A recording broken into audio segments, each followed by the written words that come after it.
Welcome back to the channel, guys. So before I proceed any further, this is a salvage title car. This is VIN 0322. This is a 2016 1J7 Atomic Silver with LA30 red interior at Copart in New Jersey with 95,000 miles. And again, it is a salvage title car. So this is a Ohio and Pennsylvania area car, basically most of its life.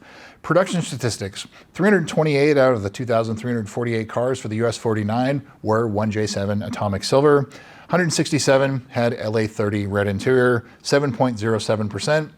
Fairly common, like a 4 out of 10 for rarity.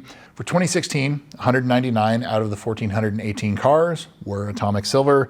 Only 100 had LA30 red interior. So this car is one of 100 at its rarest. Also, my personal favorite color combination. You've heard me talk about that in some other videos. Atomic Silver with red is just, that is my favorite color combo, but my wife absolutely despises Atomic Silver, so we compromised and I don't have an Atomic Silver GSF. Carfax, Epic VIN, and Auto Check. So Carfax shows this as a 2-owner, 1-accident car, which happened in March of 2026. That is the only and current accident for this, and they noted it as minor damage. It's definitely not minor damage.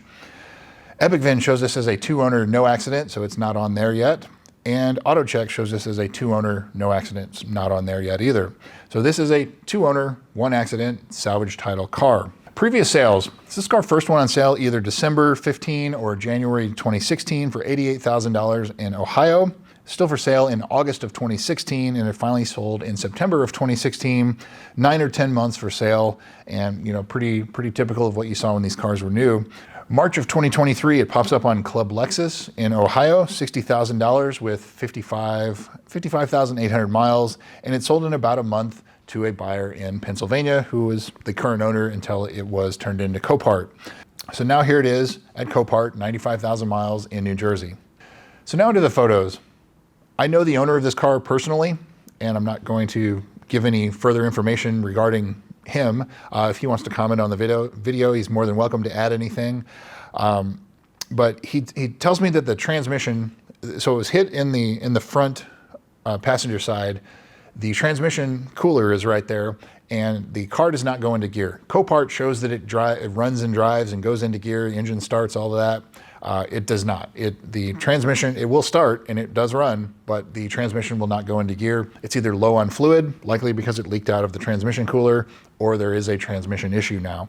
But it has very severe suspension damage. And so you can see that it hit a curb, and it looks like on both sides, and the wheels are damaged, and there's other things at play here. So there could be potential frame damage, but there's other body work, the doors, the fender, the bumper, the hood, things like that. There's going to be a lot of repair here if it's a car you're going to choose to repair. The saving grace on this one, the grille, which is like $13,000, the grille is fine, and the airbags have not been deployed. So 2 of the big ticket items on this car are safe. Maybe the passenger headlight, if any tabs aren't broken, but you're probably going to be on the hook for at least a headlight, and that's going to be the expensive part as far as parts go. So a couple other notes: maintenance. He says that the valley plate was recently done. It was done with a Sucker Punch Motorsport gasket, so you don't have to worry about the valley plate on this car. It has an AEM intake. It has Tom's braces. It has FIG suspension arms, which are now toast. But it's a very well serviced example, and it wasn't very well dealer serviced under his ownership. However, he kept phenomenal records, and I will share some of those with you when we get into the service history. So the estimate to repair the damage on this car without any further disassembly, which means there could still be potential frame damage, especially to the rear carrier or anything like that, was $31,000. So again, there could be more, but so that's likely why this car is totaled. $31,000 repair. As far as the price goes, at Copart, you got to remember, Copart's got pretty high fees. This car will probably sell in the area of $25,000 to $30,000. To me, I see the value as parts. It has a great engine, good drivetrain. The transmission may or may not be toast, but it has good grille, it has good interior. The other parts that are not further damaged. For me, it would be parts, but it could potentially be rebuildable to the right person. It's just, you have to have the know-how, the DIY, and Hopefully there's no further frame damage to it either. And it hit a curb. That's how a lot of frame damage happens. The suspension parts get pushed in against the frame and things get bent. So as far as the service history goes, very well dealer serviced until the current ownership, and then it was independent shop serviced, and so I'll get into that as well. February of 2018, the low pressure fuel pump was reprogrammed and the navigation firmware was updated. So that's the navigation freezing up or turning black, or the screen turning pink. There was a fix for that, but the low pressure fuel pump is the humming or buzzing in the back seat. And transmission complaints, likely because the transmission was not warmed up. It says when we went to drive it, the transmission temperature was 20 degrees Fahrenheit, so very cold. Takes a long time. These transmissions hold 3 gallons of fluid, holds 12 quarts. So it takes a long time, especially when it's cold out, for it to fully warm up. And so in my example, I can drive 10 minutes and it's still not fully warmed up. And so that's probably the complaint that was going on here. May of 2018, the JLB recall, that's high pressure fuel pumps. And again, with the complaint about the transmission. And I think it's just somebody that just didn't give it time to warm up. February of 2020, the left front door lock actuator was replaced. Very common on these cars. The KLG customer service campaign was done. That's the GPS location reporting incorrectly. That's fixed. And again, with another complaint about the transmission being slow or hanging up or doing some weird things. 420, the right front wheel was repaired. September of 2021, the right front door lock actuator was replaced. So now it's got both front door lock actuators replaced. And from there on, it was all independent service. And you can see here, lots of service.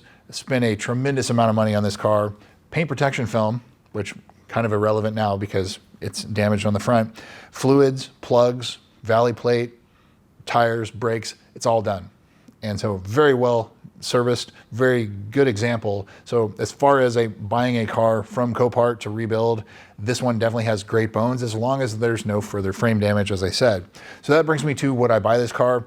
At around the $20,000 price point, $22,000. That's where I would be, but I see it more for the parts. If you fully parted this car out, you're probably going to make $30,000+. And so, if you needed some parts for your GSF or your GS350 or something like that, buy it for those, sell the rest, make the difference, profit a little bit. That's where I would be, but I'm worried about, is there frame damage? I'm going to assume yes until proving otherwise. And so that's where I would be. So that's what I've got for you guys. VIN0322. I think it has potential to be rebuilt if no further frame damage, but again, I see it more as a parts car. So that's what I've got for you. Thanks again for watching. We'll see you soon.